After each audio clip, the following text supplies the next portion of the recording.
علی رسولہ الکریم اما بعد فاعوذ باللہ من الشیطان الرجیم بسم اللہ الرحمن الرحیم۔ عزیز طلباء طالبات، السلام علیکم۔ میں ذیشان کمال اردو کے درس کے ساتھ حاضر ہوں۔ بچوں، گزشتہ لیکچر میں ہم نے اسوہ حسنہ صلی اللہ علیہ وسلم سبق کے دوسرے اقتباس کی تشریح کی۔ آج ہم اس کے تیسرے اقتباس کی تشریح کریں گے، جو یہاں سے شروع ہوتا ہے انسانوں کے ہر طبقے اور صنف کے لیے یہاں سے شروع ہوتا ہے۔ اس کی آخری لائن ہے اور نئی رہنمائی کا درس دے۔ یہ آخری پیرا ہے اس کتاب میں، پہلے سبق کے پہلے صفحے میں۔ تو دیکھتے ہیں کہ اس میں مشکل الفاظ ہے۔ نصیحت پذیری مطلب نصیحت حاصل کرنا، عالمگیر پوری دنیا پر چھایا ہوا، یونیورسل جسے انگلش میں کہتے ہیں۔ دائمی مطلب ابدیت رکھنے والا، ہمیشہ رہنے والا، ہمیشہ رکھنے والا۔ امور امر کی جمع ہے مطلب کام۔ افعال جسمانی جسم سے انجام پانے والے افعال، جسم سے انجام پانے والے عمل۔ اب جو دیکھتے ہیں کہ ہم پڑھ کیا رہے ہیں؟ ہم یہ پڑھ رہے ہیں کہ کوئی بھی انسان ہو، وہ کسی بھی پیشے سے تعلق رکھتا ہو، وہ کسی مزاج یا کسی طبیعت کا مالک ہو، وہ کسی گروہ انسانی سے تعلق رکھتا ہو، اس کے لیے رسول اللہ صلی اللہ علیہ وسلم کی حیات مبارکہ کامل مثال ہے۔ آپ صلی اللہ علیہ وسلم کا اسوہ حسنہ ہی اس کی دنیا اور اس کی آخرت کی کامیابی کا ذریعہ ہے اور ضمانت ہے۔ جب کہتے ہیں کہ انسانوں کے ہر طبقے اور صنف کے لیے سیرت پاک صلی اللہ علیہ وسلم میں نصیحت پذیری اور عمل کے لیے درس اور سبق موجود ہے۔ یعنی کوئی بھی انسان ہو، وہ کسی طبقے سے تعلق رکھتا ہو، وہ امیر طبقے سے تعلق رکھتا ہو، غریب ہو، حاکم ہو، محکوم ہو، بادشاہ حکام ہو یا گدا ہو، مطلب غریب ہو، افلاس کا ستایا ہوا ہو، وہ زاہد و عابد ہو، وہ مجاہد و سپہ سالار ہو، وہ استاد ہو، شاگرد ہو، وہ کسی بھی طبقے سے تعلق رکھتا ہو، رسول اللہ صلی اللہ علیہ وسلم کی حیات مبارکہ پر عمل کرتے ہوئے وہ اپنی فلاح کا رستہ تلاش کر سکتا ہے اور اللہ کی محبت اور اس کے پیار کا مستحق بن سکتا ہے۔ اس کے لیے اگر نصیحت کہیں ہے تو وہ رسول اللہ صلی اللہ علیہ وسلم کی حیات مبارکہ میں ہے، آپ صلی اللہ علیہ وسلم کے عملی نمونے میں ہے۔ اب دیکھیں، اہم بات ہے کہ ایک حاکم کے لیے محکوم کی زندگی، ایک دولت مند کے لیے غریب کی زندگی اور ایک غریب کے لیے دولت مند کی زندگی کامل مثال و نمونہ نہیں بن سکتی۔ ایک حاکم اگر چاہتا ہے کہ وہ اپنے اعمال میں، اپنے افعال جسمانی، اپنے خیالات، فکرات اور اپنی سوچ میں اعتدال اور توازن قائم کرے، تو اس کے لیے ضروری ہے وہ کسی ایسے شخص کی زندگی کا مطالعہ کرے یا کسی ایسے شخص کی زندگی پر عمل کرے جو ایک حاکم ہو اور اس نے عملی مثالوں کے ذریعے ایک اچھا حاکم بننے کا راستہ دکھایا ہو۔ یعنی ایک حاکم کے لیے، ایک حاکم کی زندگی ہی چراغ بن سکتی ہے، مشعل راہ بن سکتی ہے۔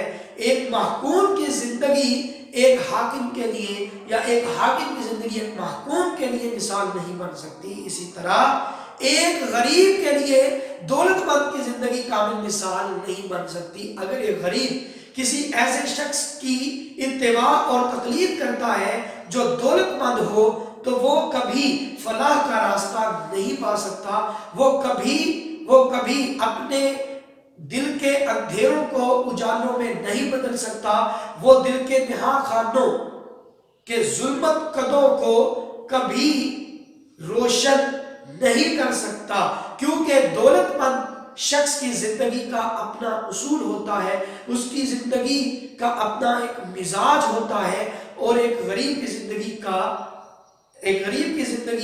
کا ڈگر ایک امیر کی زندگی سے مختلف اور الگ ہوتا ہے۔ دونوں کے راستے ایک دوسرے سے مختلف ہے، دونوں کی ترجیحات ایک دوسرے سے الگ ہوتی ہیں۔ اس لیے ایک غریب کے لیے ضروری ہے کہ کہ کوئی کسی غریب کی زندگی اس کے لیے قابل مثال اور عملی نمونہ ہو، بہترین مثال ہو، اور ایک امیر کے لیے ضروری ہے کہ کسی امیر کی زندگی اس کے لیے قابل مثال اور عملی نمونہ ہو۔ تو امیر غریب دونوں کی زندگی ایک دوسرے کے لیے عملی نمونہ اور قابل مثال نہیں بن سکتی، یہاں تک یہ بات طے ہے۔ اس لیے ضرورت کس کی ہے؟ ایک عالمگیر مثال کی۔ عالمگیر سے مراد یونیورسل، پوری دنیا کے لیے، جو ہر طبقے، ہر پیشے اور ہر گروہ انسانی کے لیے ایک مثال ہو۔ ایسی عالمگیر زندگی کی ضرورت ہے جس کی زندگی ایک غریب کے لیے بھی نمونہ ہو، ایک امیر کے لیے بھی، ایک حاکم کے لیے، ایک محکوم کے لیے بھی۔ یعنی عالمگیر سے مراد ایسی زندگی جو ہر طبقے اور ہر شعبے کے لیے قابل مثال بن سکے، ہر انسان کے لیے قابل مثال بن سکے۔ وہ زندگی کس کی ہے؟ بلا شبہ وہ زندگی آقا دو جہاں، رحمت ابر باراں، مہر درخشاں، احمد مجتبی محمد مصطفیٰ صلی اللہ علیہ وسلم کی زندگی ہے، جو کامل ہے ہر لحاظ سے۔ حسینوں میں اگر دیکھیں تو احسن رسول اللہ صلی اللہ علیہ وسلم، جمیلوں میں اجمل ہے رسول اللہ صلی اللہ علیہ وسلم، شریفوں میں اشرف ہے رسول اللہ صلی اللہ علیہ وسلم، کاملوں میں اکمل ہے رسول اللہ صلی اللہ علیہ وسلم۔ یعنی ان کی حیات مبارکہ ہر لحاظ سے بہتر بلکہ بہترین ہے، یعنی ان سے بہتر دنیا میں کوئی نہیں ہے۔ تو مصنف نے رسول اللہ صلی اللہ علیہ وسلم کی زندگی کو، حیات مبارکہ کو ایک گلدستے سے تشبیہ دی ہے۔ اب دیکھیں، کہا کہ ضرورت ہے کہ عالمگیر اور دائمی پیغمبر کی زندگی اور زندگی ان تمام مختلف مناظر کے رنگ برنگ پھولوں کا گلدستہ ہو۔ آپ صلی اللہ علیہ وسلم کی زندگی ایک گلدستے کی مانند ہے۔ ایک گلدستہ کیا ہوتا ہے؟ مختلف الانواع، مختلف الاقسام، پھولوں کا گچھا۔ یعنی ایک گلدستہ کیا ہے؟ کئی پھولوں کا مجموعہ۔ ایک گلدستے میں مختلف خوشبوئیں رکھنے والے، مختلف قسم کی خوشبوئیں رکھنے والے، مختلف رنگ والے، مختلف قسموں سے تعلق رکھنے والے پھول ہوتے ہیں۔ اسی طرح رسول اللہ صلی اللہ علیہ وسلم کی حیات مبارکہ بھی ایک گلدستے کی طرح ہے کہ جس میں مختلف لوگوں کی زندگیوں کے پھول موجود ہیں۔ یعنی ہر طرح کی، ہر شخص کی زندگی کے لیے ایک مثال موجود ہے، وہ رسول اللہ صلی اللہ علیہ وسلم کی حیات مبارکہ ہے، جس کے مختلف پہلوؤں پر اگر نظر دوڑائی جائے، جس کے مختلف پہلوؤں کا مطالعہ کیا جائے تو ہمیں یہ بات معلوم ہوتی ہے، یہ بات دریچہ ادراک پر دستک دیتی ہے کہ رسول اللہ صلی اللہ علیہ وسلم کی زندگی ایک غریب کے لیے بھی مثال ہے، ایک امیر کے لیے بھی مثال ہے۔ آپ صلی اللہ علیہ وسلم نے ایک حاکم بن کر بھی دکھا دیا، محکوم بن کر بھی دکھا دیا۔ یعنی ہر شخص کے لیے آپ صلی اللہ علیہ وسلم کی حیات مبارکہ ایک عملی مثال اور کامل نمونہ ہے۔ اس لیے رسول اللہ صلی اللہ علیہ وسلم کی حیات مبارکہ ہی وہ گلدستہ ہے جس میں ہر طرح کے پھول موجود ہیں۔ اب ہمارے مختلف افعال جسمانی کے متعلق مصنف کہتا ہے کہ ہمارے جسم سے مختلف افعال سر انجام پاتے ہیں۔ ہم اپنے مختلف اعضاء جسمانی سے مختلف افعال سر انجام دیتے ہیں۔ ان افعال اور ان اعمال کا اعتدال اور توازن میں ہونا ہی ہماری کامیابی اور فلاح ہے۔ ہمارے اعمال میں، ہمارے افعال جسمانی میں جب تک یہ اعتدال اور توازن نہیں ہوگا، اس وقت تک ہم اخلاق فاضلہ کی مسلک پہ متمکن نہیں ہو سکتے۔ آپ دیکھیں کیسے اعمال ہیں جن میں ہمیں اعتدال کی ضرورت ہے۔ ہم اٹھتے بھی ہیں، بیٹھتے بھی ہیں، اٹھتے بیٹھتے ہیں۔ اب یہ ہم چلتے پھرتے ہیں، اٹھتے بیٹھتے ہیں، کھاتے پیتے ہیں، سوتے جاگتے ہیں، ہنستے بھی ہیں، روتے بھی ہیں، پہنتے بھی ہیں، اتارتے بھی ہیں۔ دیکھیں ہم چلتے ہیں، ہمیں چلنے پھرنے میں اعتدال کی ضرورت ہے۔ اور چلنے پھرنے میں ہمارا مزاج کیسا ہونا چاہیے، چلتے پھرتے ہوئے ہمارا عمل کیسا ہونا چاہیے، ہمیں کیسے چلنا ہے، یہ ہمیں رسول اللہ صلی اللہ علیہ وسلم نے بتایا۔ تو ہمیں اٹھنا بیٹھنا، ہمیں کہاں اٹھنا بیٹھنا ہے، کیسے اٹھنا بیٹھنا ہے، ہمارا اٹھنا بیٹھنا کیسے ہونا چاہیے۔ اسی طرح کھاتے پیتے بھی ہیں، تو کھانے پینے میں بھی ہمارے اعمال میں اعتدال ہونا چاہیے، توازن ہونا چاہیے۔ کیا کھانا ہے، کیا پینا ہے، کب کھانا پینا ہے، کیا کھانا پینا ہے، کیا کھانا ہے، کیا نہیں، کس کھانے سے پرہیز کرنا ہے، تو یہ سب ہمیں رسول اللہ صلی اللہ علیہ وسلم نے بتایا۔ کھانے پینے کے آداب رسول اللہ صلی اللہ علیہ وسلم سے ملیں گے۔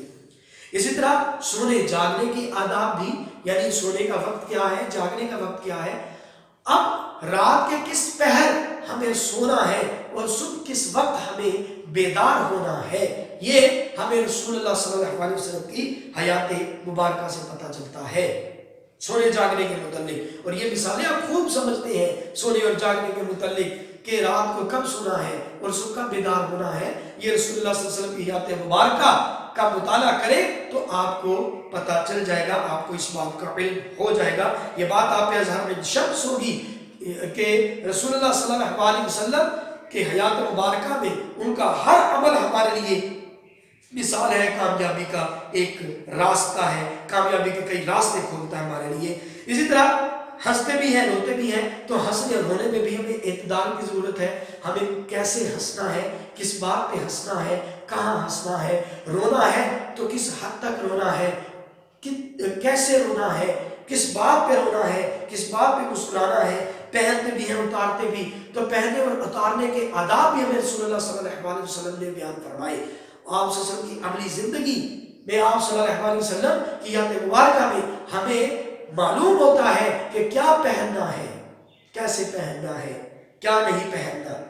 تو سیکھتے بھی ہیں، سکھاتے بھی، تو سیکھنے اور سکھانے کا طریقہ بھی رسول اللہ صلی اللہ علیہ وسلم نے ہمیں سکھا دیا۔ دیکھیں، آپ صلی اللہ علیہ وسلم اصحاب کے ساتھ جا رہے ہیں، اور اصحاب کے ساتھ جاتے ہوئے انہوں نے ایک درخت دیکھا جس کے پتے خزاں رسیدہ ہیں، یعنی وہ پتے جھڑ رہے ہیں۔ تو رسول اللہ صلی اللہ علیہ وسلم نے فرمایا کہ دیکھو، نماز سے گناہ اس طرح جھڑ جاتے ہیں جس طرح اس درخت کے پتے جھڑ رہے ہیں۔ تو کس طرح ایک تمثیلی انداز میں سکھا دیا۔ اس طرح رسول اللہ صلی اللہ علیہ وسلم سوال فرماتے تھے، سوال کیا کرتے تھے، تو سوال کے ذریعے جب سب کی توجہ آپ صلی اللہ علیہ وسلم کی طرف ہو جاتی، پھر آپ صلی اللہ علیہ وسلم اس سوال کا خود ہی جواب دے دیا کرتے تھے۔ جیسے پھر تمثیلی انداز میں اختیار کرتے تھے، جیسے ایک بار فرمایا کہ حسد نیکیوں کو اس طرح کھا جاتا ہے جیسے آگ خشک لکڑی کو، تو کس طرح تمثیلی انداز میں سکھا دیا۔ تو اگر سکھانا چاہتے ہو تو رسول اللہ صلی اللہ علیہ وسلم کی حیات مبارکہ کا مطالعہ کرو، اور اگر سیکھنا چاہتے ہو تو رسول اللہ صلی اللہ علیہ وسلم نے کس طرح اللہ تبارک و تعالیٰ سے سیکھا۔ حضرت جبریل امین علیہ السلام کے سامنے وہ کس طرح بیٹھتے تھے اور کس طرح اللہ تبارک و تعالیٰ کا پیغام سنتے تھے، یا آپ صلی اللہ علیہ وسلم نے ہمیں سکھا دیا کہ سیکھنا کیسے ہے اور سکھانا کیسے ہے۔ مرتے بھی ہیں اور مارتے بھی، ہم نے مرنا کیسے ہے۔ اب دیکھیں اپنی زندگی کہاں صرف کرنی ہے۔ اگر آپ اپنی جان دینا چاہتے ہو تو اپنی جان کو کہاں دینا ہے۔ ایک جگہ جان دو گے تو خودکشی ہوگی، ایک جگہ جان دو گے تو شہادت ہوگی۔ یہ ہمیں رسول اللہ صلی اللہ علیہ وسلم نے سکھا دیا۔ اور اگر کسی کی جان لینی ہے تو کس کی جان لینی ہے؟ آپ صلی اللہ علیہ وسلم نے فرمایا جس نے ایک انسان کی جان بچائی اس نے پوری انسانیت کو بچا لیا۔ اگر جان لینی ہے تو پھر کس کی جان لینی ہے؟ یہ آپ صلی اللہ علیہ وسلم کی حیات مبارکہ اور آپ صلی اللہ علیہ وسلم کی کہ اسوہ حسنہ سے ہمیں اس بات کا ادراک ہوتا ہے۔ اسی طرح کھاتے بھی ہیں اور کھلاتے بھی، ہمیں کھانے اور کھلانے کے آداب بھی آنے چاہیے۔ آپ صلی اللہ علیہ وسلم نے کیا فرمایا کہ اگر تمہارے گھر مہمان آ جائیں تو قرض لے کر بھی اس کی خدمت کرو۔ اگر تمہارے گھر میں کوئی مہمان آ جائے تو قرض لے کر بھی اس کی خدمت کرو. تو یہ کھانے پلانے کے آداب ہیں. تو آپ صلی اللہ علیہ وسلم کے اصحاب نے آپ صلی اللہ علیہ وسلم سے جو سیکھا اس کے مطابق زندگی گزاری. تو آپ کو اصحاب کی زندگی میں بے شمار ایسی مثالیں مل جائیں گی رسول اللہ صلی اللہ علیہ وسلم کے صحابہ سے کہ وہ کس طرح لوگوں کی خدمت کرتے تھے, کس طرح کھلاتے تھے لوگوں کو. احسان لیتے بھی ہیں اور کرتے بھی. جب کسی سے احسان لینا ہے تو ہمارا طرز عمل کیسا ہونا چاہیے؟ رسول اللہ صلی اللہ علیہ وسلم نے فرمایا کہ جو لوگوں کا شکر گزار نہیں ہے وہ اللہ کا بھی شکر گزار نہیں ہے. جو احسان لیتا ہے اس کا طرز عمل کیسا ہونا چاہیے؟ اس کو لوگوں کا شکر ادا کرنا چاہیے, اس کو لوگوں کا سپاس گزار ہونا چاہیے. یہ ہمیں رسول اللہ صلی اللہ علیہ وسلم نے فرمایا. کیا فرمایا؟ کہ جو لوگوں کا شکر گزار نہیں ہے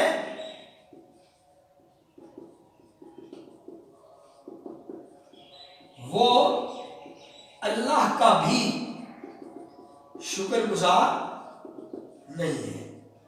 ٹھیک ہے جی, یہ حدیث کا مفہوم ہے کہ جو لوگوں کا شکر گزار نہیں ہے وہ اللہ کا بھی شکر. یہ احسان لینے کا طریقہ. جب احسان کرتے ہیں تو پھر کیسے احسان کیا جائے, کس پر احسان کیا جائے. اور جب آپ صلی اللہ علیہ وسلم نے ہمیں سکھایا کہ جب کسی پر احسان کیا جائے تو پھر اس کے بدلہ اس کا بدلہ لینے کا تقاضا نہیں کرنا چاہیے بلکہ اللہ تبارک و تعالیٰ پہ چھوڑ دینا چاہیے. اور نیکی کرو دریا میں ڈال دو, یعنی کسی پر احسان کرو تو پھر اس کو جتلانے کی کوشش نہ کرو. یہ ہمیں رسول اللہ صلی اللہ علیہ وسلم نے سکھایا.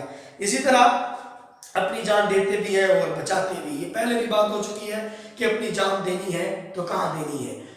رسول اللہ صلی اللہ علیہ وسلم نے سکھایا کہ زندگی اللہ تبارک و تعالیٰ کی امانت ہے, اس لیے یہ زندگی صرف اللہ تبارک و تعالیٰ کے لیے قربان ہونی چاہیے, ورنہ زندگی کو اللہ کی امانت سمجھ کر اس کی حفاظت کی جائے. جس طرح امانتوں کی حفاظت کی جاتی ہے اسی طرح زندگی بھی ایک امانت ہے اور یہ اللہ تبارک و تعالیٰ کی امانت ہے, اس کی حفاظت کرنی چاہیے. لیکن جب یہ زندگی اللہ تبارک و تعالیٰ پہ قربان کرنے اور لٹانے کا وقت آ جائے تو بے دریغ یہ زندگی اللہ تبارک و تعالیٰ پہ قربان کر دی جائے, کیونکہ جان بھی دی ہوئی اسی کی تھی. حق تو یوں ہے کہ حق ادا نہ ہوا.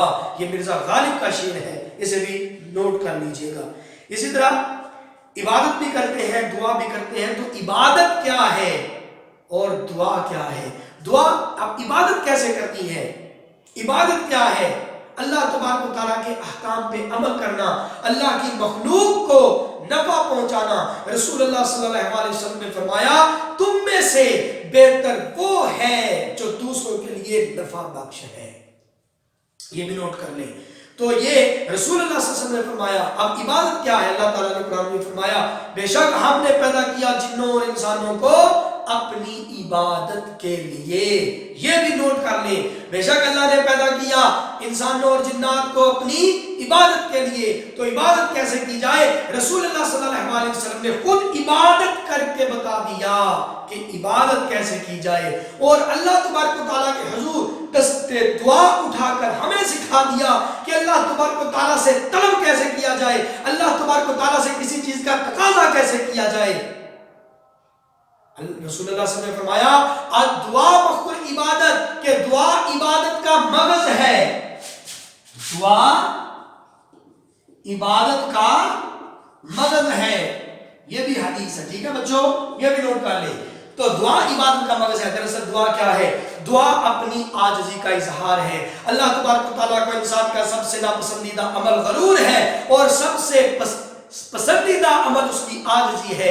دعا اللہ کے حضور اپنی عاجزی کے اظہار کا ایک ذریعہ ہے. اس لیے جب بھی اللہ کے حضور دستے دعا اٹھایا جائے, جب بھی اللہ کے حضور دستے سوال دراز کیا جائے تو انسان کو اپنی عاجزی کا اظہار کرنا چاہیے. اشک ندامت اللہ کے حضور لے کر جاؤ تاکہ اللہ تبارک و تعالیٰ ہماری دعاؤں کو قبول کرے. یہ طریقہ دعا کا ہمیں رسول اللہ صلی اللہ علیہ وسلم نے سکھایا. ہمیں بتا دیا نیا کپڑا پہنو تو کون سی دعا مانگو اور کیسے دعا مانگو. ہمیں بتا دیا ہمیں بیت الخلاء میں جانے سے پہلے کون سی دعا مانگو, مسجد میں داخل ہو تو کیسے دعا مانگو, مسجد سے نکلو تو کون سی دعا مانگو, کھانے سے پہلے کون سی دعا کرنی ہے, کھانے کے بعد کون سی دعا مانگنی ہے. تو ساری مسنون دعائیں رسول اللہ صلی اللہ علیہ وسلم کے ذریعے ہمیں حاصل ہوئی, ہمیں ملی, ہمیں عطا ہوئی. تو ہمیں دعا کرنے کا طریقہ بھی رسول اللہ صلی اللہ علیہ وسلم کی حیات مبارکہ سے ملتا ہے۔ اسی طرح ہم کاروبار بھی کرتے ہیں تو کاروبار کا کیا طریقہ ہونا چاہیے، نفع کیسے حاصل کرنا ہے، کتنا نفع حاصل کرنا ہے۔ رسول اللہ صلی اللہ علیہ وسلم نے سکھا دیا کہ کاروبار میں کسی کو دھوکہ مت دو، کاروبار میں زیادہ نفع حاصل مت کرو، کاروبار میں ذخیرہ اندوزی مت کرو جیسے آج کا رمضان میں ہو رہی ہے۔ ذخیرہ اندوزی مت کرو، کیونکہ ذخیرہ اندوزی کرنے والا جنت کی خوشبو تک نہیں پائے گا۔ کاروبار کے بہترین طریقے اگر سیکھنا چاہتے ہو کہ وہ کاروبار جو آپ کو دنیا میں بھی نفع دے اور آخرت میں بھی آپ کے لیے وہ آپ کی کامرانی اور کامیابی کا ذریعہ بن سکے، وہ کاروبار رسول اللہ صلی اللہ علیہ وسلم نے ہمیں سکھا دیا۔ اسی طرح مہمان اور میزبان بھی بنتے ہیں تو مہمان بننے کے آداب کیا ہیں اور میزبانی کے آداب کیا ہیں، یہ بھی ہمیں رسول اللہ صلی اللہ علیہ وسلم نے سکھایا۔ مہمان جب کسی کے ہاں مہمان بن کر جاؤ تو ہمارا طرز عمل کیا ہونا چاہیے، جب کسی کے گھر جاؤ دروازے پہ دستک دو، 3 بار دستک دو، جب 3 بار دستک دینے کے بعد بھی کوئی نہ آئے تو واپس پلٹ جاؤ۔ یہ ہے رسول اللہ صلی اللہ علیہ وسلم کا اسوہ حسنہ جو ہمیں سکھاتا ہے بہترین انسان بننے کے طریقے۔ تو بچوں اسی طرح میزبان کے آداب بھی ہیں، تو ہمیں ان تمام امور کے لیے جو ہمارے افعال جسمانی سے تعلق رکھتے ہیں، ہمارا چلنا پھرنا اٹھنا بیٹھنا عبادت کرنا آنا جانا سونا جاگنا، یہ سب وہ اعمال ہیں، وہ افعال ہیں جن کا تعلق ہمارے جسم سے ہے، ہمارے جسمانی اعضاء سے ہے۔ تو ان تمام امور میں ہمیں ایک دائمی اور ایک عالمگیر حیات مبارکہ کی ضرورت ہے، ایک اسوہ حسنہ کی ضرورت ہے، اور وہ اسوہ حسنہ صرف رسول اللہ صلی اللہ علیہ وسلم کی حیات مبارکہ ہے جو ہر اعتبار سے ہر لمحے ہر کروٹ ہر پہلو ہماری رہنمائی کرتا ہے، ہمیں سکھاتا ہے صحیح زندگی گزارنے کے طریقے، ہمارے لیے ہدایت کا ذریعہ ہے رسول اللہ صلی اللہ علیہ وسلم کی زندگی۔ اس لیے اللہ تبارک و تعالیٰ نے فرمایا لَقَدْ كَانَ لَكُمْ فِي رَسُولِ اللَّهِ أُسْوَةٌ حَسَنَةٌ، البتہ تمہارے لیے رسول اللہ صلی اللہ علیہ وسلم کی زندگی کامل مثال ہے۔ تو بچوں لیکچر آپ کی سمجھ میں آ گیا ہوگا۔ اس کے علاوہ میں نے کچھ اور بھی کوٹیشن لکھی ہیں، کچھ آیات کے حوالے دیے ہیں۔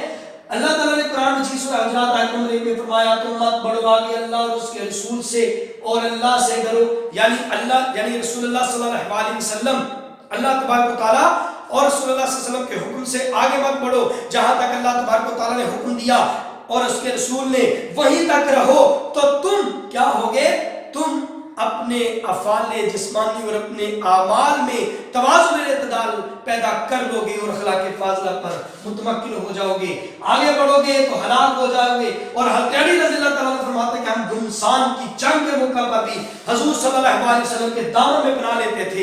حضرت علی رضی اللہ تعالیٰ عنہ فرماتے ہیں کہ جب جنگ ہوتی تھی پھر بھی ہمارے نزدیک رسول اللہ صلی اللہ علیہ وسلم کی کا اسوہ حسنہ پیش نظر ہوتا تھا، ہماری تلواریں اٹھتی تھی تو رسول اللہ صلی اللہ علیہ وسلم کے اسوہ حسنہ کی تقلید اور اتباع میں۔ تو اسی طرح شعر ہے کہ آپ نے سب کی رہنمائی کی، ساری مخلوق سے بھلائی کی۔ اور بچوں میرا ایک شعر ہے ذیشان کمال کا کہ نبی تو سب ہیں محترم مگر کمال آپ ہیں، مثال کیا میں دوں یہاں کہ بے مثال آپ ہیں۔ اور رسول اللہ صلی اللہ علیہ وسلم کی حدیث کا مفہوم ہے کہ تم لوگ آگ کے گھڑے کی طرف بڑھتے ہو اور میں تم کو پکڑ کر بچاتا ہوں، کہ جب بھی ہمارے اعمال میں عدم توازن پیدا ہونے لگتا ہے، جب بھی ہمارے اعمال میں بے اعتدالی پیدا ہوتی ہے، تو اسوہ حسنہ آپ صلی اللہ علیہ وسلم کی کامل آپ صلی اللہ علیہ وسلم کی حیات مبارکہ ہماری رہنمائی کرتے ہوئے، ہمارے لیے مشعل راہ اور چراغ راہ بنتے ہوئے ہمیں اعتدال پہ لے آتی ہے۔ ٹھیک ہے بچوں، تو اس لیے رسول اللہ صلی اللہ علیہ وسلم کی حیات مبارکہ پہ عمل کرنا چاہیے۔ اللہ تبارک و تعالیٰ ہمیں رسول اللہ صلی اللہ علیہ وسلم کی حیات مبارکہ ان کے اسوہ حسنہ پر عمل کرنے اور ان کی محبت میں زندگی گزارنے کی توفیق عطا فرمائے، آمین ثم آمین۔ بچوں اگلے لیکچر کے ساتھ حاضر ہوں گے، جب تک کے لیے اجازت چاہتا ہوں، اللہ حافظ، خدا حافظ۔